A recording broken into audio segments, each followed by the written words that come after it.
Ches McCartney, and he is known all over this nation as the Goat Man.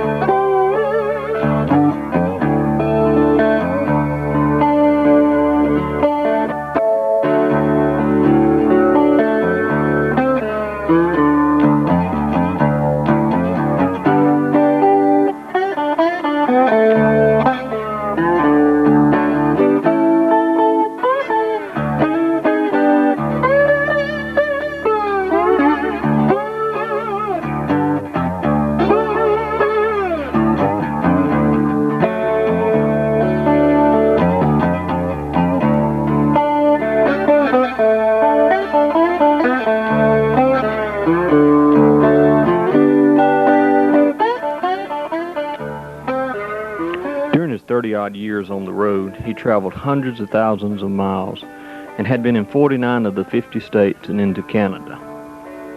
In order for you to understand his way of life, I feel it only proper to give you some of his background.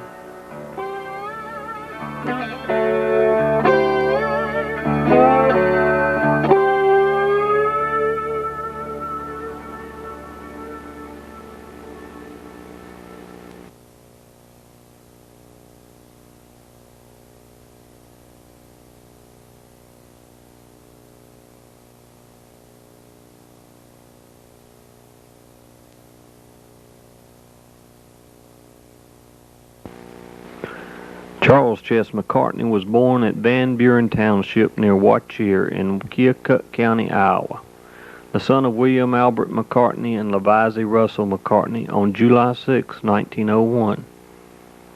Iowa is farming country, and most all in this area farm, and it seems that even at a young age, Charlie, as he was called in Iowa, did not fit in. Ches McCartney was born in Sigourney, Iowa, which is in the southeastern corner of the state, on July 6, 1901.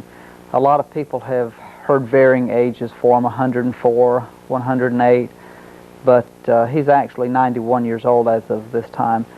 And he was born on a farm, lived about 5-6 miles out of a town called Sigourney, which is just north of Ottumwa, Iowa. He lived on a small 20-acre farm in a log cabin. He always had goats. Even though he lived on a small farm, they kept goats. He was known to be an eccentric even as a child. A lot of the other kids made fun of him because he was different. They used to always have box suppers. That was a customary thing in the country schools. I can remember even when I was in country school. But what they would do, they'd have these box suppers, and then a teacher or somebody of the that would act as an auctioneer, and you hold it up and try to get, like an auction sale, quarter or 50 cents or something like that, and then proceeds went from these box suppers. Then it went to school to buy old books or maybe a globe or swing outside or something of that nature. And one time Charlie was there at a box supper, and my mother's one sister, I found it in an old diary where she did eat with him. But I can remember one time when I was in school, that was a lot of years later, they had a box supper, and the girl had the box. She wouldn't claim her box after the box was sold when he bought it. And I think it was around, maybe paid 50 or 60 cents for it or something like that. And the girl just wouldn't claim her box just because he bought it. Well, my husband would be 87 if he were alive. So Charlie was older than he was, but he wasn't very bright. So you know how the country schools were, or maybe you don't know how they were. It was one big room, and the grades were all together.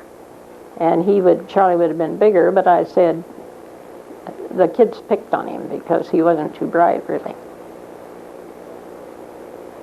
And that school was located where? Just across from where the land is. Charlie didn't have very far to go to school, just across and down the road just a little.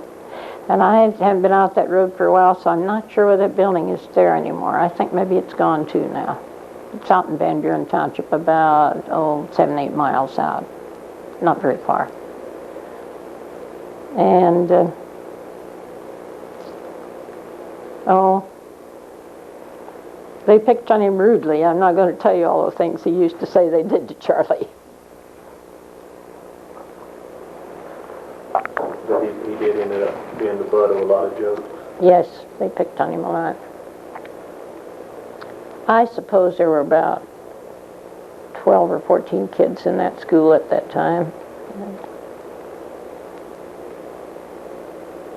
So he's kind of been a social outcast his whole life. Then when they came to town, he still wasn't very big. I can't just remember how that story went, but I really don't know how far he went in school. I don't know whether he really continued very long at all. I think he... Wish my husband was here, he could tell you.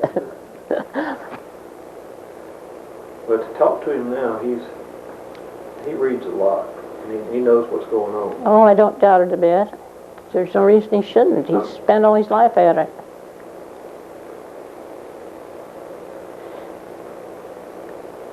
I don't know.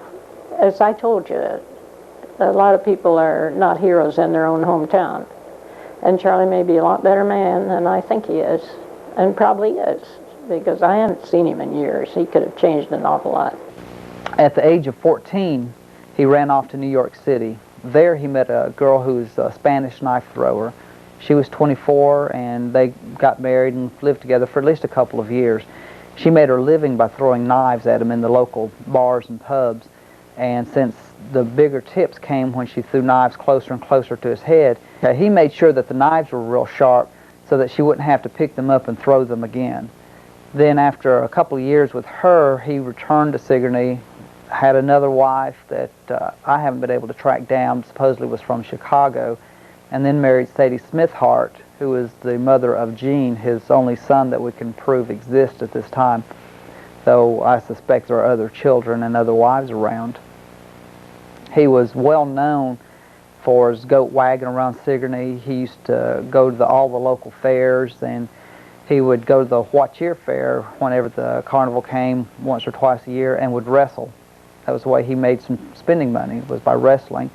I knew Charlie when I was a kid, and he lived out northwest of Sigourney, and he always drove goats and wagon. And one time in Sigourney had a carnival, and Charlie wrestled a black bear down there and licked him. Everybody thought that was quite a thing. Was you down there at that time? Did you see it? Yeah, I seen it.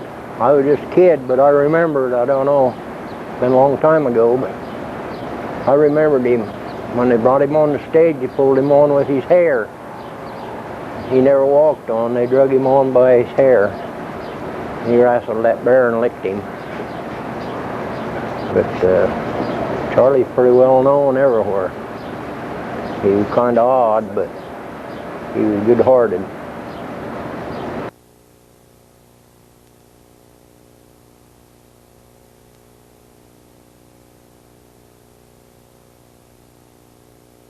And, you know, just whatever other odd jobs he could pick up. I know somebody mentioned at one time he used to haul blocks during the Depression. And it was during the Depression that most people think that he lost his farm. And indirectly he did, but actually he lost it due to a, I guess what you'd call a grocery bill that he owed. He swapped out the farm, which was actually his mother's property, in exchange for this grocery bill being paid off. And he almost was killed at this time. Sometime during the early part of the Depression, he was working for the WPA, and a tree fell on him.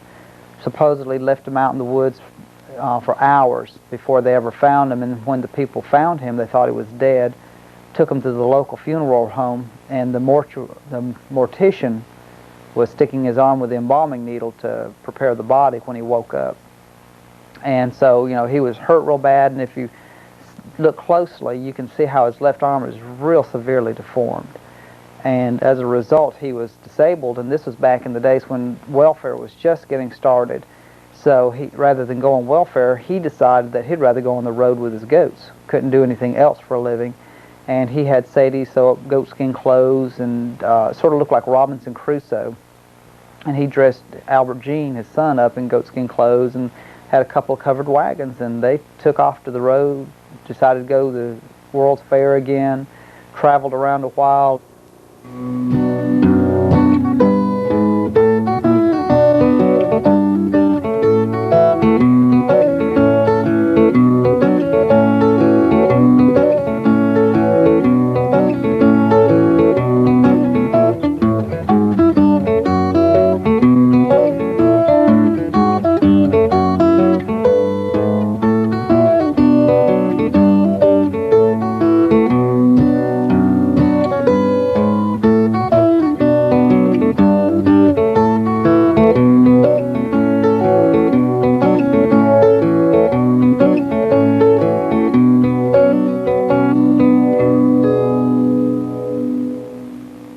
And then finally, Sadie got tired of it, and should I say about selling her? Yeah. Okay. Finally, Sadie got tired of traveling. He got tired of her. She fell in love with a local farmer, and they worked out a deal where the farmer paid the goat man two $500 payments in exchange for Sadie, and basically he sold her. And this is, you know, it's rumor, but it seems to be substantiated by some of the facts I've heard in Sigourney. She was a little subnormal intelligence. She wasn't really that smart, and to tell you the honest to goodness truth, I never could figure out how that husband swapping happened, because the man that Charlie sold her to was well thought of and supposedly a pretty intelligent man. I never could figure that out. Nobody else could, though. Well, I heard it happened in front of your house. Right out in the middle of the street. Well, what did Sadie have to say about it? Sadie was always looking for somebody to crawl in bed with. She was not too serious about anything. Oh, okay. But she didn't really care. She kind of made eyes at Casper, I think, and between them they thought it'd be a good idea. Well, she was from down around Sigourney somewhere. I don't know where he got acquainted with her, but she was she was the mother of this child, and I don't know, she run a business of her own.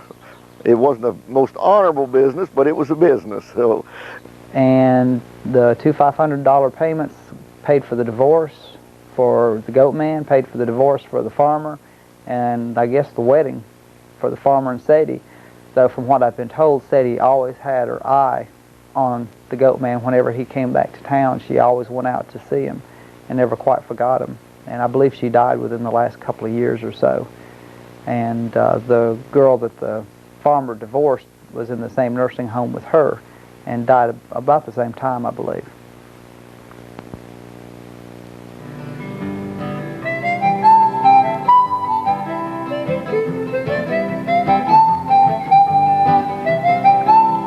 Events that took place during the Great Depression proved to be too much for Charlie McCartney, and being completely broke with only the goats and wagon, he set out on the road, and with the idea from the book Robinson Crusoe, dressed his son Albert Jean and himself in goatskins, and had a postcard made. People would come by and stop and buy these postcards from him, and with that, Charlie McCartney discovered a way to finance his travels.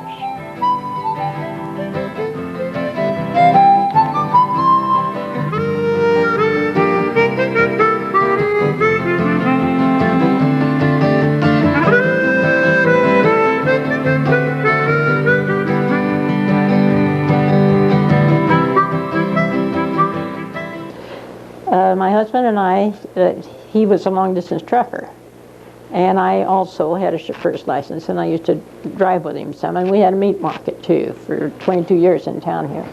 And we were coming out of Joliet one day, and we ran into this real huge traffic jam, just miles and miles. And as I said, my husband was a little impatient, so he said, I'm going to find out. So he pulled out, and we zipped on up about, I bet there were 30 vehicles. Pulled in, and there was Charlie and his goats up ahead and the barefooted kid long behind. See, now this has been quite a while ago because the kid was 10 maybe, barefooted. And my husband said, well, there's old Charlie. We've got to see Charlie. And I said, step on it. We don't want to see Charlie. Yes, I do. So he pulled off. And old Charlie crawled out and started coming across there. Well, hello, Artie. Then he walked up to me and he says, hi, sis. Just like that. Oh, I never did like that man, to tell you the truth about it. My earliest recollection of Charlie would be probably when I was about 7 years old, thereabouts, when this man with the goats came to our city of Delta, and I wanted to go see the man with those goats. And my mother said something about he was relation, and I said, how is he related? And she said, on your dad's side. And my dad spoke up and said, no, it isn't, it's on your mother's side. But he wouldn't take me to see the man with the goats. And it wasn't then until I was much older, probably in my teens, when I learned that he really was related to me as on my dad's side.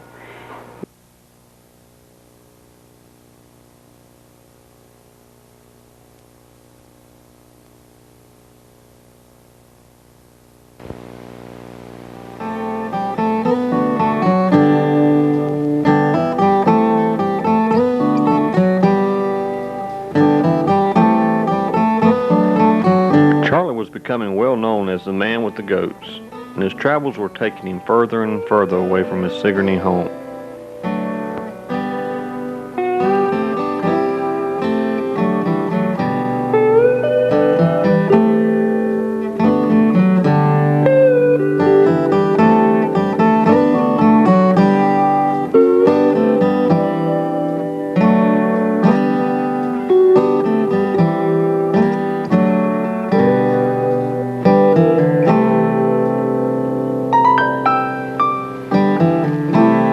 In the late 1930s, early 1940s, Charlie McCartney headed his team of goats south.